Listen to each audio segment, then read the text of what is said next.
Buenos días, buenas tardes, buenas noches, dependiendo del lugar y la hora en la que nos estéis escuchando, porque aquí no solo nos veis, también nos escucháis a través del podcast Mi experiencia como escritor, que estamos en todas las plataformas. El rollete de si queréis seguirnos, suscribiros y todo eso, a mí siempre se me olvida, pero hoy me he acordado y digo, bueno, pues ya sabéis lo que podéis hacer para ver más entrevistas y para hablar con más autores y para comentar todos los vídeos que queráis. Hoy estoy con Juan Carlos Toral, que es el autor de una trilogía que ahora va por su segunda publicación, por el segundo tomo. Juan Carlos, ¿qué tal? ¿Cómo estás? Hola Leo, todo muy bien. Muchísimas gracias por invitarme y por la oportunidad. Y nada, encantado de estar aquí en tu programa en el día de hoy.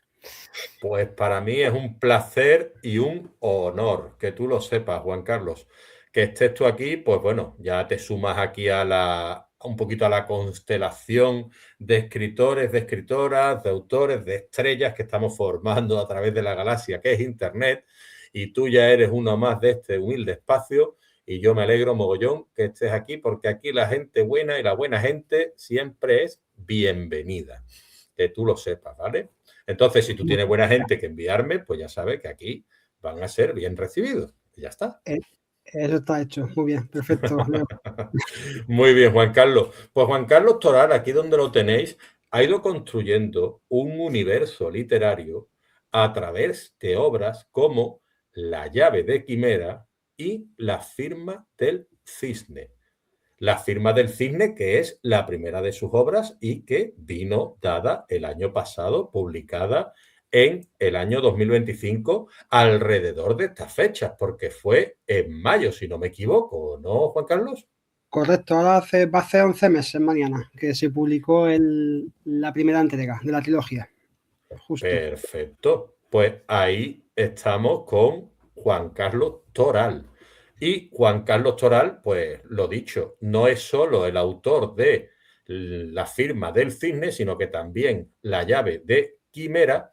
Y lo tenemos hoy con nosotros porque él, donde la narrativa se mueve entre lo simbólico, lo introspectivo y lo emocional, porque esos son también algunos de los ejes que pivotan tu obra, ¿no, Juan Carlos? Lo simbólico, lo introspectivo, porque tú miras mucho hacia el interior tuyo y hacia el interior de los personajes, y también lo emocional, porque esos personajes son redondos, tienen sus aristas, son grises, y a ti te gusta formarlo de tal manera que no sean planos, sino que tengan su tono emocional, ¿no? Obviamente. Totalmente, también es uno de los ejes principales de, o sea, meterme en la parte emocional y las relaciones humanas, familiares y bueno, y un poco Sí, totalmente, Leo. Muy bien. Tu escritura no se limita a contar historias. Tú también quieres abrir puertas y ventanas hacia tu universo y esas ventanas a veces son un tanto incómodas. No te limitas a contar historias que son, aparte de cotidianas, pues que tocan algunos temas un poquito más sensibles, ¿no? Correcto, al final, bueno, más allá de contar una historia, una trama y que el lector disfrute de esa intriga, ese suspense, voy más allá en el sentido de que me gusta que el lector, o por lo menos intentarlo, reflexione sobre ciertos temas que vivimos en el día a día y que son muy humanos, como puede ser la esperanza, la conspiración, el engaño, incluso también también en temas más éticos y morales, como puede ser eh, la dependencia tecnológica que tenemos hoy en día como ser humano. Entonces, bueno, justo, a mí me gusta también un poco dejar ahí un poco la ventana al que el lector reflexione sobre ciertos temas. Eso es Correcto. lo que nos gusta a nosotros, pensar, hablar de identidades, hablar de conflictos internos, hablar de la percepción que cada uno tiene de la realidad, porque la verdad no es una, la verdad es cada una de las verdades que cada uno de nosotros percibimos a través de la realidad, que eso es de lo que mucha gente no quiere enterarse, que no existe una verdad, sino que hay que escuchar la verdad de varios para poder sacar conclusiones. Eso es lo que haces tú a través de tus personajes, a través de la culpa, a través de la esperanza, como bien dices, a través de la traición y a través de todos esos elementos que hacen que una historia vibre, ¿no? Correcto, así es. Por lo menos esa es la intención. Pues Luego, una intuición muy buena que consigues, ¿no? A través de tus obras. Porque tienes buenas valoraciones, por lo que he visto. Sí, habéis de todo, pero sí, por lo general, la gente que me ha leído hasta el momento le ha gustado, le ha gustado. Lo único que le ha echado un pelín pata a algunos, y no tampoco es, porque al final yo soy ingeniero, Sí. y es verdad que en algunos casos me meto un poco más de la cuenta en temas técnicos, pero como me han dicho todos, al final hay un glosario de términos más allá de que lo intento hacer súper llevadero y fluido, si hay cualquier mínimo término técnico, pues se puede buscar sin problema. Y es uno de los temas que también para el segundo libro lo he intentado incluso totalmente hacer mucho más fluido en el sentido de que la gente no tenga ni que meterse en el glosario. O sea que bueno. Muy bien. Intentar que la lectura sea fluida. Sí, claro. La cuestión es que a veces, bueno, si nos metemos un poquito en ciencia ficción y nos metemos un poquito en estos temas un poquito más, que son más particulares, digámoslo así, ¿no?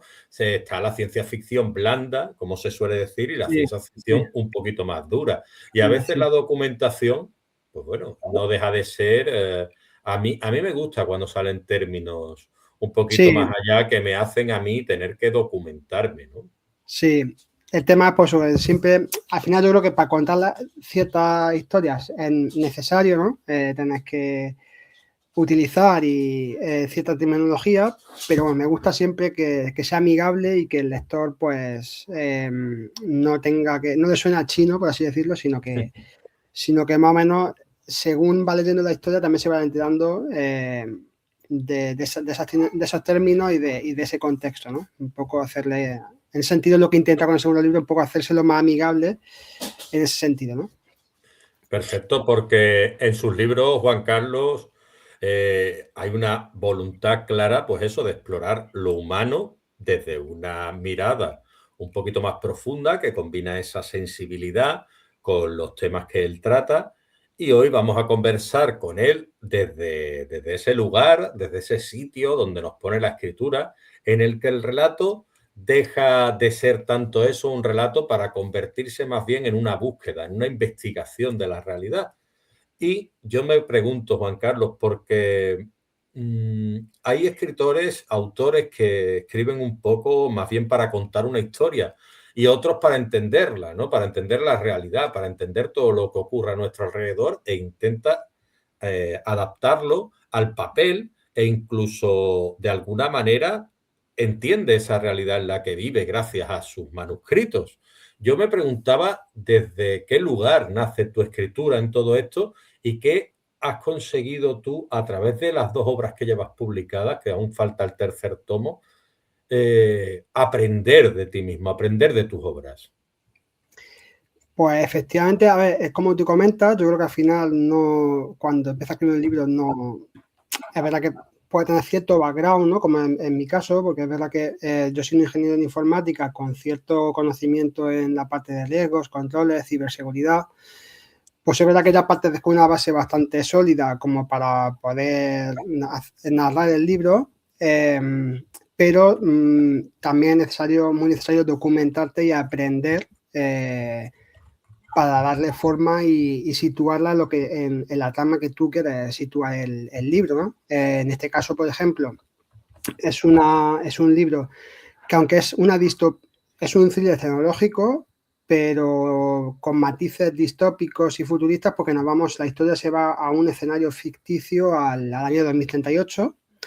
Entonces, obviamente, para un poco extrapolar la situación actual a cómo puede ser, a un escenario posible o plausible, no adentro de un año, pues tienes que documentarte y tienes que un poco ponerte por así decirlo, a actualizarte lo máximo posible a nivel tecnológico y a cómo está la situación a día de hoy, ¿no? A nivel de inteligencia artificial, a nivel de ciberseguridad, a nivel de conflictos y de guerras tecnológicas.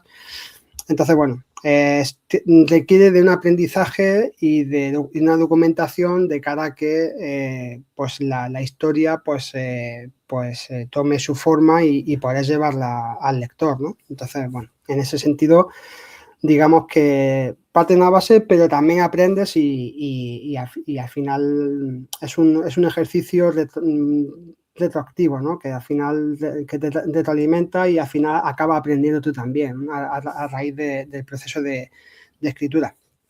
Perfecto, yo en ese caso nos parecemos un poquito porque yo soy muy también, me gusta la novela negra, es uno de mis géneros favoritos, pero también me gusta mucho la distopía y la ciencia ficción con distopía, ¿no? Y de alguna manera, bueno, esa ciencia ficción a veces no está tan lejana como creemos.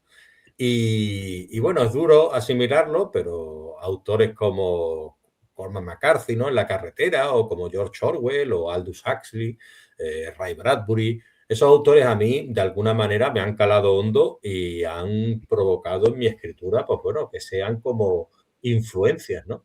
A ti, en tu escritura y en tu lectura de este tipo de obras distópicas que a ti tantos te gustan y demás, tú, ¿quién ha podido influirte a ti en tu estilo literario? Pues la verdad es que tengo unos autores cuyos géneros son muy distintos a lo que yo estoy escribiendo. Es verdad que me gusta y he leído algo, pero no me lo he leído todavía. O sea, he comenzado ciertos libros, pero todavía no he acabado, como puede ser el de Dune, que es también. Ujú. Luego también, pero principalmente yo me he inspirado en autores a los cuales llevo siguiendo toda mi vida, ¿no? Y a los cuales tomo como referencia, pero que tienen un estilo muy distinto. Entonces, quizás a lo mejor mi influencia no ha sido tanto en el estilo, sino más a lo mejor en la manera de escribir, ¿no? Yo en este caso, pues para mí, yo soy lector desde pequeño, siempre me ha gustado muchísimo leer, pero como referencia tengo autores como puede ser J.K. Rowling. Hablo también mucho, me gusta mucho también Urturi, Eva García Urturi, y también digamos, El Señor de Anillos. Entonces, para mí son como son tres ejes para mí muy importantes y bueno, son mis referencias.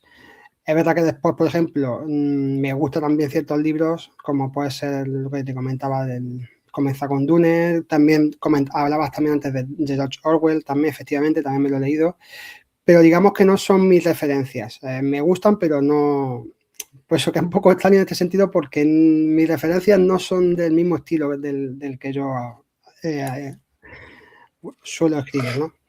Bueno, todo llegará, Juan Carlos. Yo he escrito varios géneros y también tengo digamos, mis preferidos y a veces pues uno lee sobre esos géneros. También es verdad que a veces la lectura de ciertos géneros mientras escribe, pues muchos decimos que nos contamina y a veces preferimos rehuir de esos géneros mientras escribimos lo que es las historias que estamos escribiendo de nuestro propio género que estamos llevando a cabo en nuestro momento. Pero bueno, que desde luego tus referentes no son para nada pequeñitos, son grandes autores y autoras y ya son bastante reconocidos, con lo cual están ahí ya en la cima, ¿no? Y yo te quería preguntar a ti, dentro de lo que es tu estilo y dentro de lo que son tus obras, La firma del cisne, La llave de Quimera, ¿qué tres, qué tres Te he dejado de escuchar, te he dejado de escucharlo. adjetivos usarías tú para, para referirte a tu propio... ¿Qué tres adjetivos usarías tú para definirlo? Es que se ha cortado un poquito, Leo, pero al final creo que me has preguntado sobre tres adjetivos, ¿no? Para calificarlo. Es que se ha quedado como un Sí, poco cortado en la esta. tres adjetivos Pues, para tu estilo, correcto. pues a ver, Sí. yo diría psicológico, yo lo usaría como un adjetivo porque es verdad que aunque sea un thriller Ajá. tecnológico, al final también tiene su parte psicológica, entonces, bueno, yo usaría psicológico, distópico y también, más que nada, no porque lo diga yo, sino porque me lo han dicho muchos lectores,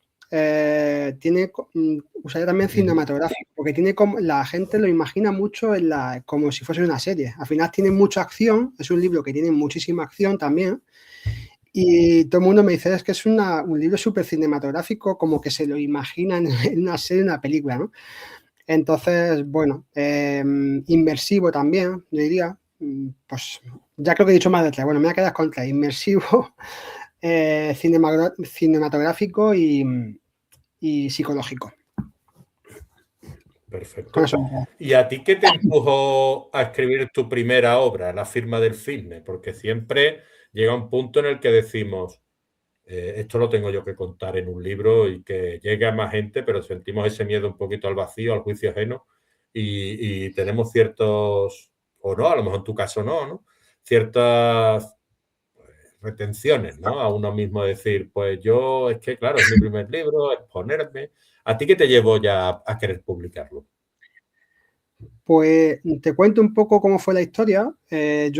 Como comentaba antes, lo publiqué en mayo del 25, ahora hace 11 meses. Y bueno, yo a final de 2023 fui padre y cuando tenía la niña 6 meses, 7 meses, mi hija, yo estaba en verano de 2024. A mí todo esto de la tecnología como que, digamos, soy amante de la tecnología y de hecho creo que la tecnología con sentido común es muy positiva, pero por otro lado me aterra bastante una vez una vez siendo padre, me aterra en el sentido de, pues, ¿a dónde nos va a llevar esto si no se hace con un control y con unos guardarraíles apropiados, ¿no? Entonces ahí, siendo padre muy reciente, fue cuando el tema este de la dependencia tecnológica como que, que me llamó más, me preocupaba más, ¿no? O sea, como que digamos que me encendió un poco más la chispa y decir, uy, que tengo que contar algo para que la gente sea consciente del uso de la tecnología y tal, y lo quiero llevar a un libro. Entonces nació de ahí, nació la chispa, nació de ahí, de un poco del terror que me producía siendo padre reciente, cómo va evolucionando la tecnología a un punto sin control y el modo en el que somos dependientes de ella, ¿no? En ese sentido, a ver, yo creo que la tecnología es muy positiva, lo que creo que no es positiva es el ritmo al que va y que nos controle y que nos domine la tecnología a nosotros. Eso es lo que me da miedo. Entonces nació de ahí y a partir de ahí, pues como es cierto que a mí me encanta el género del thriller y novela negra, también soy un lector de novela negra, un poco me hice como esa mezcla de estilo, ¿no? Un poco dije, bueno, pues voy a escribir un thriller,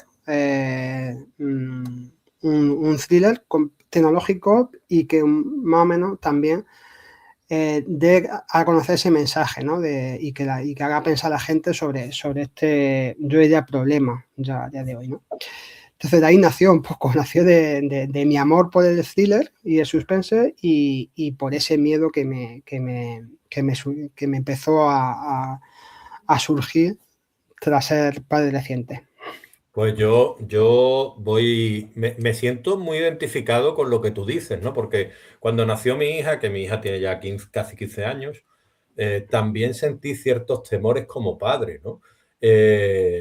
Y no empecé a escribir, empecé a retomar la escritura un poco después y más o menos con las mismas fechas que estás contando tú, de tener mi hija 3 años aproximadamente, porque antes no se tiene tanto tiempo. Antes tienes que estar atendiéndola de una manera, a los 3 años pues ya empieza a dormir una siestecita larga, o ya empieza tu señora a poder llevarla un poquito más al parque y tú quedarte un poquito más en casa y tienes más tiempo, ¿no? De alguna manera. Después volverás a tener menos tiempo y después volverás a tener más tiempo. Pero la cuestión es que también nació de ciertos temores de ese estilo y también lo pasé mal en algunos momentos y dije, a ver, y escribí Proyecto Unicornia, que es una novela que habla también es una novela de ciencia ficción distópica, futurista, parecida, o sea, por eso te digo que hemos seguido algunos caminos paralelos, porque también tengo muchos temores ecológicos, tal, y el mundo que le vamos a dejar a nuestros hijos. Entonces, mi pregunta es, venida al caso, ¿no? ¿Por qué nos surgen tantos miedos, Juan Carlos Toral, cuando nos hacemos padres? Pues es verdad que no lo sé, pero algo hay, ¿eh? Porque es cierto que hay, y fíjate que te cuento también otra anécdota que no tiene que ver al caso. Me encantan las motos, soy súper motero de toda la vida, desde incluso antes de, bueno, iba a decir una cosa que no puedo. Pero vamos, desde el principio, vamos, yo siempre he sido súper motero desde el comienzo. Y no sé por qué, pero en cuanto me enteré que iba a ser padre, siempre he tenido moto y vendí la moto. O sea, es como no sé, hay algo ahí por detrás que no lo llego a comprender. Pero sí. Bueno, me salí un poco, nunca No, mejor dicho, no, pero para nada. Está yéndote a los peligros que te pone la vida, que dices tú, a sí. ver si me voy a pegar un cacharrazo y voy a quedarme mal o al final voy a tener un accidente que me va a costar la paternidad de alguna manera, ¿no? Total, pero mira que es que no, de verdad que yo nunca había pensado, yo pensaba morirme siendo motero y no, pero fue un cambio ahí que no me sé explicar, la verdad. Pero sí, algo tiene que haber, como tú dices, Leo, que cuando eres padre o va a serlo, algo te hace cambiar la manera de pensar y la manera de tomar la vida, ¿no? Yo creo que vivimos a lo mejor ya no vivimos casi para nosotros mismos. Si eres un padre de alguna manera que inquieto, ¿no? Con una mente inquieto. No voy a decir ni mejor ni peor. Simplemente que dices tú, a ver, ahora mismo yo soy padre y casi que vives la vida de tu hija hasta que deja de ser infante, adolescente e incluso joven y no vas a dejar de ser padre y vas a dejar de sentir esos miedos y entonces entiendes a tus padres y entonces ya como que maduras, ¿no? Sí, totalmente de acuerdo. Sí. Muy bien. Y a ti eso fue de alguna manera lo que te empujó a escribir tu primera obra, La firma del cisne. Y Correcto. Perdón, disculpadme. Mira, precisamente ha venido por aquí la alimenta, muy disculpadme. bien, perfecto. Esto nos viene perfecto porque así sabemos que esto es Es que es real. esto es la realidad, el día a día. No hay ningún problema. ¿Qué te llevó a convertirla en una trilogía? ¿Lo tenías tú descubierto desde el principio? ¿Sabías que ibas a escribir una trilogía? ¿O decidiste más tarde que esa historia tenía que tener una continuación? Pues al final, bueno, y lo hilo un poco, ¿no? Al final se dice que hay dos estilos de escritura, ¿no? Un poco más el escritor más, que esto no siempre blanco-negro, después al final es una fórmula híbrida, ¿no? Está más el escritor brújula y el escritor mapa, ¿no? Por así decirlo. Yo en este sentido me considero mucho más mapa y me gusta tener todo súper planificado desde un primer momento y hacerme mi mapa de ruta y a partir de tener el mapa de ruta ya empezar a desarrollar los hechos y darle forma poco a poco, pero teniendo primero un esquema o un guión bien detallado. Entonces, haciendo ese esquema súper detallado al comienzo de las tramas, con su estructuración, etcétera, pues ahí fue cuando me di cuenta de que era una historia demasiado larga como para poder contarla en un único libro. Entonces ahí fue cuando me di cuenta, haciendo el roadmap, de que era necesario hacerlo en 3 partes, ¿no? Y de ahí surgió. Bueno, esto he dicho también, ¿verdad? He dicho que soy mapa, pero es verdad que como al final siempre te van surgiendo algún imprevisto que te hace cambiar algo, pero bueno, siempre la mayoría me gusta tenerlo bien zanjado desde el principio. Que es verdad Tú que eres después escritor mapa como buen ingeniero, como buen matemático, como buen bien informático. cuadriculadamente. Eres buen mapa y eres joven además, porque ha dicho roadmap. Y digo yo, roadmap, coño, ¿eso qué es? Eso es un mapa de toda la vida, un esquema, vamos. Exacto. Pero me ha dicho eso y digo, este hombre joven está a la boca, está ahí en lo que es en la modernidad. Y aquí tenemos el cisne de Juan Carlos Toral, de su firma del cisne, que él ahora, yo espero que tenga ya a mano los libros, haya hecho los deberes y me pueda enseñar la portada. Y no solo eso, sino leerme la sinopsis, Juan Carlos. Aclárate la voz y Venga, vamos al lío. en un futuro donde la tecnología lo es todo, la supervivencia pende de un hilo y la inteligencia artificial es el arma definitiva. Beridia, joya tecnológica de la República de Caledón, se hunde en el caos. Un devastador apagón es solo la primera señal de una guerra inminente que cambiará el mundo para siempre. Para Elena, a punto de ser madre, su brillante futuro se hace añicos y comienza una desesperada lucha por su vida y la de su hijo nonato, mientras las tensiones entre potencias rivales escalan hacia un conflicto abierto y aterrador, donde la ciberguerra paraliza infraestructuras críticas y enjambres de drones autónomos vigilan cada sombra. Pero la guerra visible, con sus espectaculares batallas de drones y sus olas de ciberguerra, es solo la fachada de una lucha mucho más profunda y siniestra. La verdadera guerra por la inteligencia artificial. Una carrera desesperada por el control de una IA con el poder de decidir el destino de la humanidad. En las sombras, oscuras conspiraciones se tejen, traiciones internas amenazan con liberar tecnologías de pesadilla y alianzas inesperadas redefinen el campo de batalla. Mientras Elena se enfrenta a peligros desconocidos en una ciudad al borde del colapso, otros arriesgan todo en frentes distintos. Un ingeniero clave atrapado en el corazón de la ciberguerra global y un joven soldado en una misión que podría revelar una verdad demasiado peligrosa, ligada a la enigmática firma del cisne. La firma del cisne te sumerge en un torbellino de acción trepidante, intriga tecnológica y profundos dilemas morales. Un mundo donde la línea entre creador y creación se desdibuja y la lucha por el mañana pende de un hilo. ¿Podrá Elena sobrevivir al caos y proteger a su hijo? ¿Se desvelará a tiempo la verdad tras la creciente amenaza? ¿Y qué poder devastador encierra realmente la firma del cisne? Perfecto, La perfecta primera, ejecución. la primera toma, la primera sí. Claro, ya nos da una idea de lo que tú vas a querer contar. Y ahí hablas de un apagón. Y tú, cuando ya tienes la novela revisada y ya en proceso de corrección, a punto de publicar, maquetándola, etcétera, etcétera, llega un apagón en España a finales de abril del año pasado. Y tú Me te la- quedas diciendo, mi novela. ¿Qué pensaste tú en ese momento, Juan Carlos? Pues mira, la verdad es que me lo han preguntado en todas las presentaciones que he hecho y entrevistas me lo han comentado porque es que es un hecho bastante, pues bueno, digamos que es una casualidad total. Justo esto es lo que tú comentas. Yo estaba ya, bueno, estaba en la última fase de corrección. Ya estaba en la parte ya última de corrección, últimos matices, y justo ocurre el apagón. O sea, que yo creo que el apagón fue como 3 semanas antes o 2 semanas y pico antes de la publicación. Y claro, pues obviamente, pues una casualidad enorme que me quedé un poco helado, ¿no? Un poco diciendo, qué casualidad, ¿no? Sí, sí, sí. A mí me pasó también con el zumbido. Yo escribí el zumbido, que es este efecto sonoro que se escucha, persistente y demás, y que se escucha en muchas ciudades del mundo. Y resulta que saqué la obra en noviembre del año pasado y en diciembre vuelve a escucharse el zumbido en Cádiz en el panorama nacional vuelve internacional a hablarse otra vez del zumbido, del hum y todo esto. Y dije yo, bueno, me va a venir perfecto para lo que es la publicidad y demás, ¿no?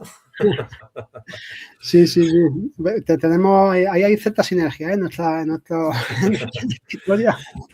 Surgió la semilla de lo que es esta tecnología, surgió de lo que es el apagón, un apagón mundial, o tuvo otra No, semilla.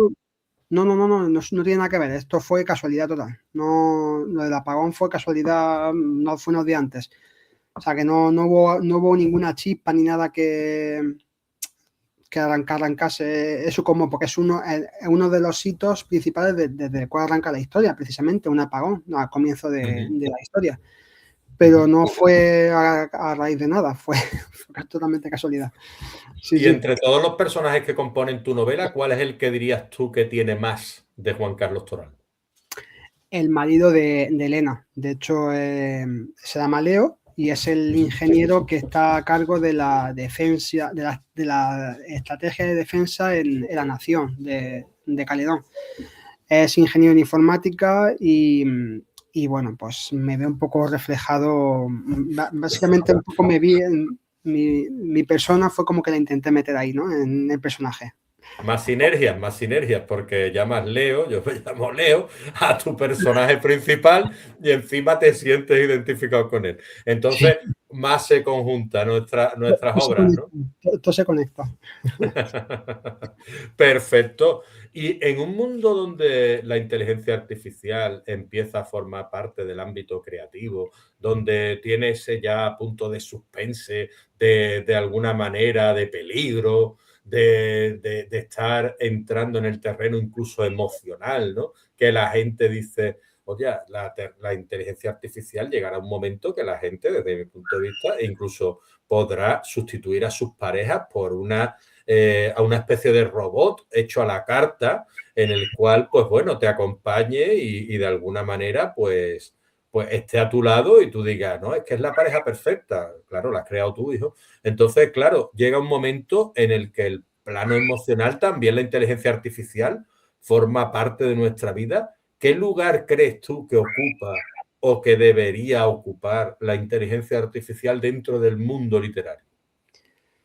Dentro del mundo literario, ¿no? En Sí, específico. dentro del mundo literario, es decir, dentro de los peligros que puede haber de lo que es el mundo creativo, el mundo de lo que está la gente diciendo, no, es que la inteligencia artificial es un peligro, es que la inteligencia artificial nos va a quitar el empleo, es que los escritores estamos en peligro. ¿Tú crees que eso es real? Yo no creo que sea real. Sí que es cierto, yo como decía antes, creo que la inteligencia artificial puede ser una aliada y como digamos, pues como bien ha llamado, me parece un nombre súper acertado, como ha llamado Microsoft a su inteligencia artificial, Copilot, copiloto.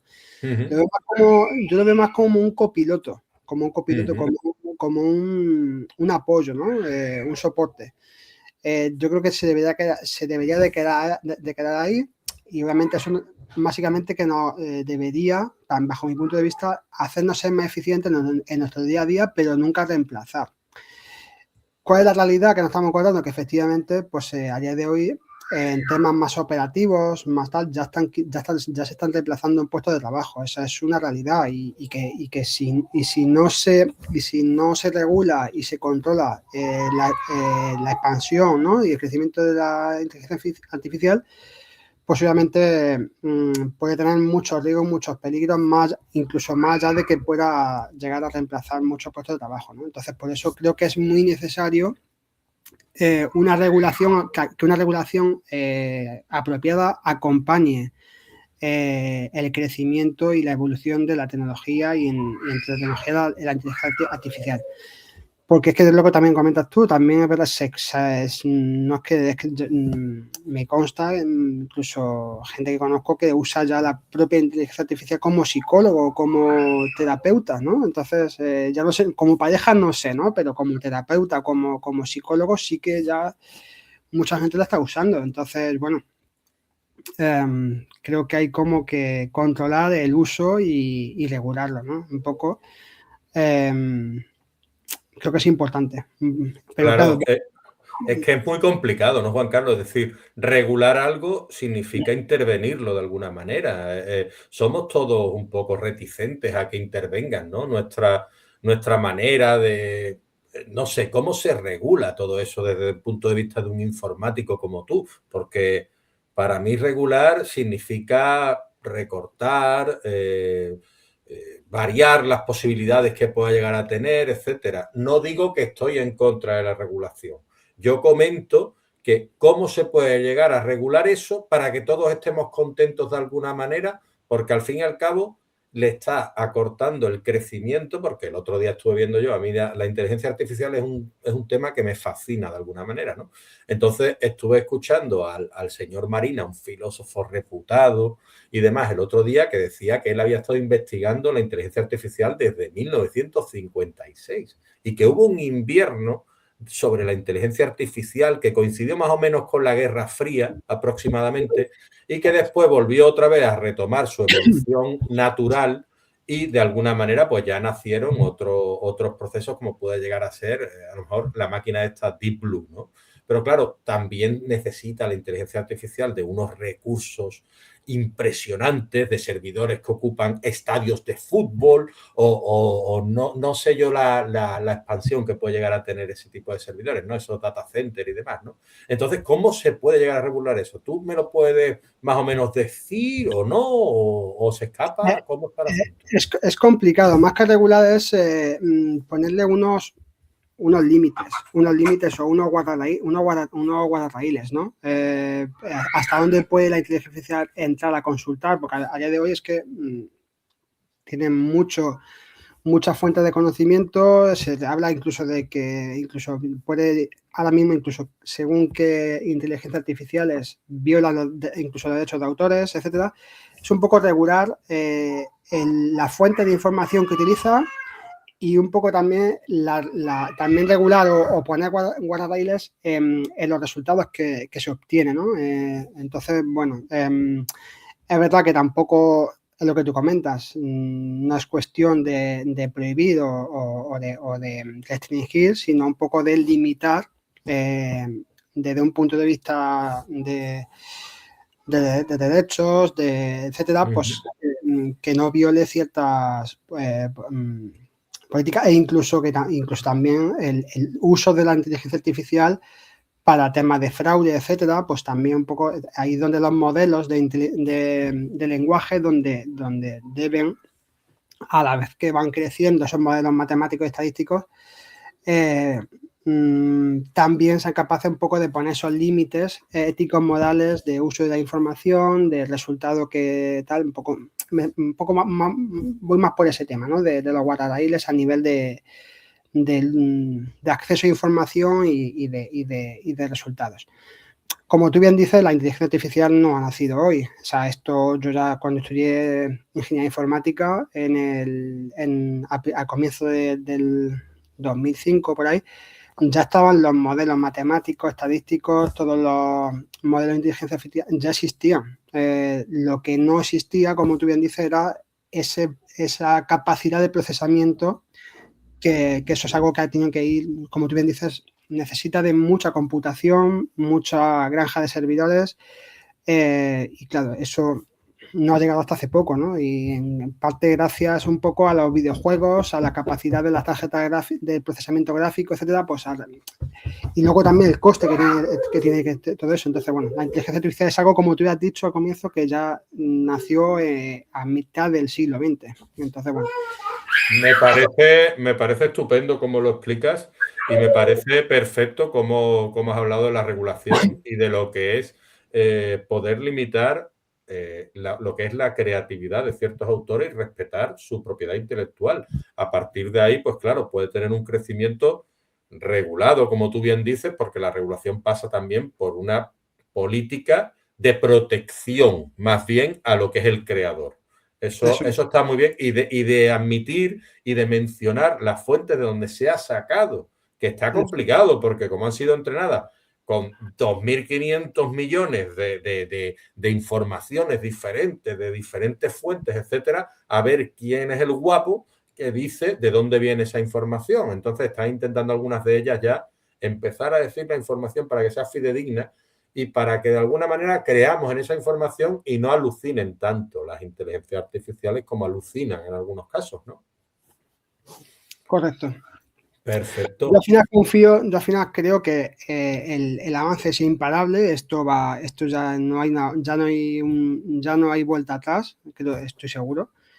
Entonces, lo positivo de todo esto, y si se hace con sentido común y tal, es que al final los nuevos empleos que van surgiendo, incluso las personas de día de hoy, las empresas tendrán que poner creo ya el gobierno ya lo está haciendo, un poco posibilidades de que la gente se pueda reciclar, que pueda un poco adaptarse un poco a las nuevas circunstancias y tal. Es decir, yo creo que vuelta atrás ya no hay. El tema es pues que se haga con sentido común, con ciertos límites y tal, y bueno, y esto también quitará empleos, por supuesto, pero también creo que también va a dar muchos empleos. Entonces, y lo importante es que la gente se sepa también reciclar, ¿no? Un poco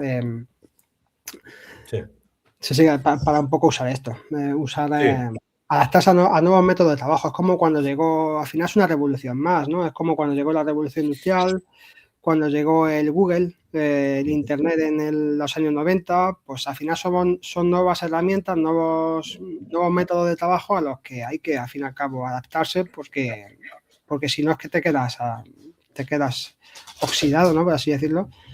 Entonces, yo con esto quiero decir que estoy a favor de la nueva tecnología siempre y cuando pues se hagan con sentido común y vengan para hacernos más eficientes al ser humano y en ningún caso reemplazarnos, sino hacernos más eficientes y tal, ¿no? Muy bien. Nos acercamos al final. Voy a lanzarte 3 preguntas. Tú ya la brevedad con la que quieras contestar Es tuya, es tu decisión y te planteo. La primera, ¿qué tipo de lector crees tú que debería acercarse a esta trilogía? O que podría disfrutar con esta trilogía.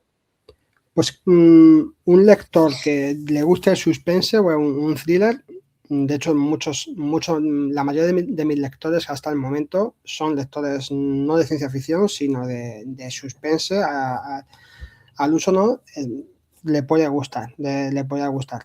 También incluso, o sea, entonces pues entiendo un lector de suspense thriller y también una persona que le guste ya más un thriller, ya más el subgénero de cine tecnológico o ciencia ficción también, pero incluso un mismo lector de suspense están, de hecho muchos son los que lo han leído, les ha fascinado, ¿no? En este sentido. ¿Y qué tipo ya la penúltima, vamos con qué tipo de emoción te gustaría a ti que el lector sintiera, suscitar en el lector, cuando cierre la última página de esta trilogía, que de momento llevamos 2 tomos fascinantes, que son La firma del cisne y La llave de Quimera, que me gustaría que la presentaras a cámara, por favor. Aquí está. Ahí está La llave de Quimera. Publicada recientemente, el 8 de abril. O sea que El lleva... 8 de abril, calentita todavía. Ten cuidado, no te Sí. quemes. ¿Y qué te gustaría a ti que el lector sintiera cuando cierra la última página de estos tomos? Del primero de decir, ostras, yo me he quedado con ganas de más, voy a pasar a La llave de Quimera. Y no te voy a pedir que me digas el título de la tercera obra porque sería para ti una faena, ¿no? Pero ¿qué te gustaría a ti que sintiera a medida que va cerrando estos tomos? Pues emoción, intriga, por supuesto, pero también lo que comentaba un poco, y discúlpame que me reitere, ¿no? Esa preocupación o esa reflexión, que pueda reflexionar, ¿no? sobre la tecnología, el uso que le damos y cómo dependemos de ella y bueno, un poco no deja que nos controle tanto, ¿no? Entonces, más allá de, por supuesto, que sienta esa emoción y esa intriga, pues también que pueda sentir digamos, esa preocupación, ¿no? Sí, es cierto desasosiego que trae una utopía, una distopía siempre, ¿no? Sí, Muy correcto. bien, muy bien. Perfecto. Pues después tú de escribir 2 novelazas como estas, ¿no? La firma del cisne y La llave de Quimera, que rondan sus 500 páginas, ¿no? Aproximadamente. Casi. Tú ya no, esto no es un accidente. Podríamos decirse que eres un autor que ya tiene muy claro que quiere dedicarse a la escritura de alguna manera y esa es una vía, una válvula de escape y de alguna manera pues un oficio que se ha convertido en un oficio paralelo al de informático en la vida de Juan Carlos Toral. Y vamos a por la tercera ya, entonces ya estás, creo yo, en posesión de poder darle una recomendación a estas personas que vienen detrás, o tú que eres joven, que has escrito hace poco lo que es tus obras, en el 2024 comenzaste, en el 2025 con la primera, te llevaste un tiempo escribiéndola. Si tú volvieras atrás, vamos a ponernos aquí fantasiosos, ciencia ficción y demás, y Juan Carlos Toral cuando llevara después de escribir esta trilogía pudiera acercarse a Juan Carlos Toral del pasado, ese joven que empezó a escribir con esos sueños de ser escritor y demás, después de haber leído un puñado de novelas de este género, ¿qué le diría Juan Carlos Toral a ese otro Juan Carlos Toral? Pregunta difícil. Pues no sé, me pilla un poco en blanco, no sé qué decirte. Bueno, yo diría que creo que es una buena elección, que siga por ese camino, ¿no? Que no se arrepienta, que es una elección y que siga para adelante. O sea, que no se arrepienta, que todo, que es muy difícil, la verdad, porque tú también has pasado por ahí y sabes que no es un mundo fácil, pero que al final merece la pena, yo creo.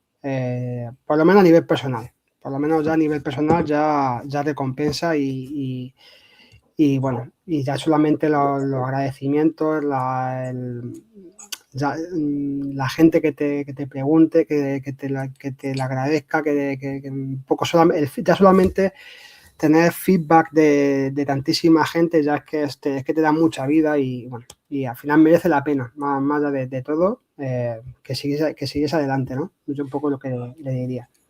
Se sentiría orgulloso ese Juan Carlos Toral de ese otro Juan Carlos Toral del futuro.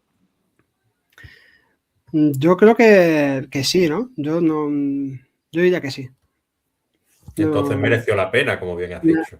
sí, merece la pena.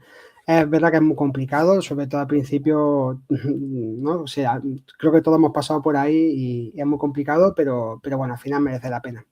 Porque al final tenemos vida, yo al final tengo mi trabajo a tiempo completo, tengo familia y es algo súper complicado que tienes que sacar, le quitas horas al día, le quitas horas a los fines de semana y bueno, pero bueno, es lo que te gusta y al fin y al cabo pues merece la pena, sí. Perfecto, pues Juan Carlos, me alegro mucho de haber sido ese entrevistador un poquito cabroncete que te ha puesto en el palo, porque en eso consiste todo esto, en que tú de alguna manera en algún momento de la entrevista ya has podido sufrir diciendo, me ha Uy, que no sé. dejado con una pregunta, porque eso es que no te la han hecho antes y eso está muy bien. No, esa nunca me la han hecho, efectivamente. Me ha dejado un poco, me queda Entonces, en blanco. perfecto. Pues nada, pues con estas sonrisas y este ánimo de seguir escribiendo, me despido de Juan Carlos Toral, agradeciéndole, dándole la enhorabuena por esta novela del año pasado y esta, que están las dos muy cerquitas. Así que doble enhorabuena y espero que el año que viene o cuando tenga que venir veamos el parto tuyo de esa, porque los hombres desafortunadamente solo podemos ser padres de libros, ¿no? Parir libros, digámoslo así, ¿no? Eso es una cosa de la mujer, ¿no? Entonces, pues bueno, de alguna manera desearte lo mejor y que si te apetece, pues cuando esa tercera obra, ese tercer volumen, ese tercer tomo de tu trilogía vea la luz, pues te vengas por aquí y nos lo cuentes, ¿no? Estaré encantado, Leo. Te agradezco muchísimo el espacio que me ha ofrecido en el día de hoy y ha sido totalmente un placer. Me he sentido súper a gusto en la entrevista, en un entorno totalmente distendido, yo creo, me he encontrado muy cómodo, la verdad. O sea, que gracias. Y eso en parte es porque en este caso tú haces que sea posible. O sea, que muchísimas gracias. Pues muchísimas gracias, Juan Carlos, y nos vemos y hasta la próxima.